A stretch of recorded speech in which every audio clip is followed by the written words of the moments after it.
Welcome back, BeInCrypto. I am joined here by Stefan, the CEO of FunFair Technologies. I'm going to talk to him a little bit today about what he's been working on for the last year, what's to come next year, and what we can expect to see from FunFair and the gaming industry on blockchain as a whole. So Stefan, take it away, tell us a bit about yourself. Sure, so I've been with FunFair for just over 2 years now. We originally ICO'd in July 2017, so I joined just after that. Yeah. I have been working across various different bits of the business. We're about 45 people in total. Nice. We launched just over a year ago now. We are a B2B decentralized casino platform built on the Ethereum blockchain. But we launched a B2C in order to get proof of concept, to understand what it was like to run a decentralized casino, to understand how a token economy works, who the players are, how to interact with the players, all of that sort of good stuff. Since then, we've launched another a white label to a partner, and we have another white label to launch in the coming weeks. Okay, amazing. So we've been busy. I just wanted to touch on something there. You say you joined after it launched. Yes. As the CEO. Yeah. I just wondered if you could shed some light on what that's like. I mean, the majority of projects you speak to here, it's always one guy with an idea, and he's the CEO. Yeah. How was it coming into a company that you didn't create as the CEO, such an early stage? Yeah, it's a slightly unusual setup, I would say, compared to, like you say, to most other projects. But so the three founders, Jez, Jeremy, and Ollie. Jez is sort of a serial entrepreneur. He actually has an OBE for gaming services, unbelievably. He has many other interests. So Jez is very hands-on. I work with him on a very regular basis, but he acts as chairman within the business. Jeremy and Ollie are much more on the tech side of the business. So are not so well suited in terms of kind of managing the business and the commercial side of the business. So actually we work very well together. Nice. It's been very seamless, and you know I joined very soon after the ICO. So no, we work very well. And were you familiar with blockchain technology before then, and something you were looking to get into, or was it new to you at the time? It was fairly new. I mean, I dabbled in it from a personal perspective, and I had an interest in it for a couple of years. My background is gaming. Most of my team's background is gaming, gambling. So we have I work for PokerStars for about 10 years. Oh, nice. We have Psy gaming experience. We have GameSys. We have PKR. I would say, without a doubt, within this space, we have the most gambling experience. It definitely sounds like, with PKR and PokerStars and stuff like that, I don't think there's anyone much else that tops that. No. And then we have a combined experience, probably now well over 20 years, within the blockchain. Yeah. So we have this kind of very, I think, unique fusion of skill sets. So that's exciting. Yeah. It definitely sounds like it. I think a lot of projects will, outsource advisors from, leaders of the industries to kind of help onboard their project. So it's interesting to know that you guys just went straight into the deep end and just got all the best people possible. So what is it you guys have been working on this year? And then also give us a bit of a rundown of what's to come, the next few months or throughout 2020. Sure. So we've been really busy. The team have been doing a great job. Like I said, we launched a year ago, and we kind of de-scoped the onboarding in order to get the core tech out of the door.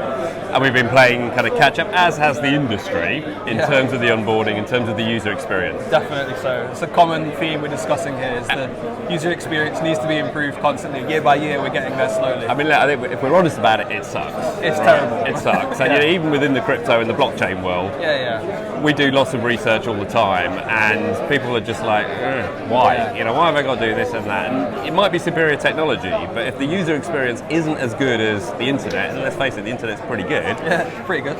Best technology doesn't always win. So we made a decision, it was a difficult decision about a year ago to build our own wallet. It's not our core competency. It's not what we really wanted to do. But we did it because there was nothing else out there that suited our purpose, and we've done a fantastic job. So we've built a wallet which is browser agnostic, it's device agnostic. It really begins to straddle a mass market. You don't have silly seed phrases that you have to remember. You don't have widgets that you have to download. So we have something which I think is pretty unique in the market and has significantly improved our onboarding. What it also includes is a KYC component. That KYC component, once you've been KYC'd, that is notarized on the blockchain. So you can walk into any of our other casinos without having to do KYC. I see it. It's all done.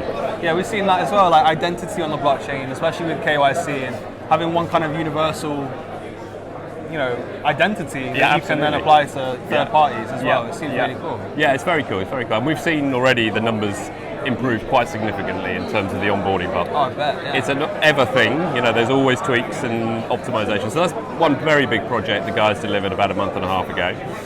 We've been launching games at a rate of about 2 a month. Okay. So we're now at about 22 games. I would say this, but I genuinely think we have the best games on the blockchain. When you look at other games, they don't look like traditional games. They look like lines or numbers or databases. Very early in that respect, yeah. It's very early in that respect, and our games are genuinely rich and immersive. They're as good as any iGaming game out there. So we're very proud of that.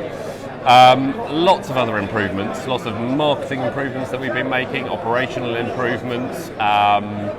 So yeah, lots of stuff been happening this year. I think from people we've spoken to today and yesterday as well, and just throughout the year as a whole, everyone does seem to be developing their tech at the moment, and everyone says a very similar thing of we're about to start marketing, we're about to start pushing. Yeah. I think next year, I personally think next year we're going to see a very large influx of decentralized apps and projects such as yourself really pushing themselves out into the market and onboarding a whole bunch of new users that weren't necessarily involved in blockchain before anyway. How do you think that might affect the space in general next year if we start to see a large influx of projects pushing for all these new onboardings? Do you think it's going to be positive for the space? Do you think there's going to be a lot of competition, and how do you think it will reflect on FunFair? So I'm hugely optimistic. I have absolutely no doubt, particularly within the gaming space, that blockchain will be transformational. 100%. I'm also, I think we're close to getting to some early stage mass market breakthroughs. Early stage, I would say, right? Yeah. We have been marketing, actually. We've been marketing, albeit on a limited basis, for the last year. Now we've improved the onboarding, we've significantly increased that. And actually what we find is it's a very different audience when you're looking at the crypto audience.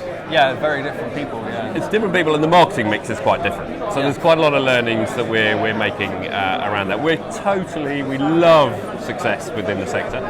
We want what people call our competitors to be successful, because we're all at the moment taking a tiny portion of what the opportunity is. And I love the openness of the space. The more we share, the more we learn, the more we help educate, in our case, gambling regulators, financial regulators, consumers, operators, all of the stakeholders, the better. Yeah, I think as well, like you were saying about it being such a small chunk, and the marketing is, you have to take a whole different approach with these kinds of people, because it is a small community, and communities are built on, like, internal jokes and references and memes and stuff like that. So it's not a case of just applying to a large demographic, it's about really understanding that core audience. So it's good to know that you guys are on board with that and you understand that and you're working with that. We're learning. I mean, we're absolutely learning from a marketing point of view. So my background, I'm used to doing multi-million pound TV campaigns and TV shows and all that sort of stuff, and that's out the window. What it really is about is grassroots. It's about reputation. It's about having a fantastic product and having people become your advocates. So that is communities, it is social, it is using the benefits of the blockchain and being able to incentivize people with your currency even before they become a customer. All of that I think is fantastically fruitful in terms of the marketing effort to help educate. It's great to hear it. I appreciate your time today. Is there anything you want to let our viewers know? Well, lots coming up moving forward. We are actively now looking at onboarding operators. So, traditional iGaming operators. We've just got a license in the Isle of Man, so we're the first to receive a token supplier license. Very nice. That's a tier 1 gambling license. Congrats on that. Thank you very much, which is fantastic, and that opens lots of doors. So we're talking to lots of big operators. We're also looking for white labels. We'll continue with our B2C, but really now the effort is to integrate into the industry and actually let them do a lot of the marketing for us. Okay, we look forward to it. Absolutely. Thanks for your time. Thank you. Cheers. Bye-bye.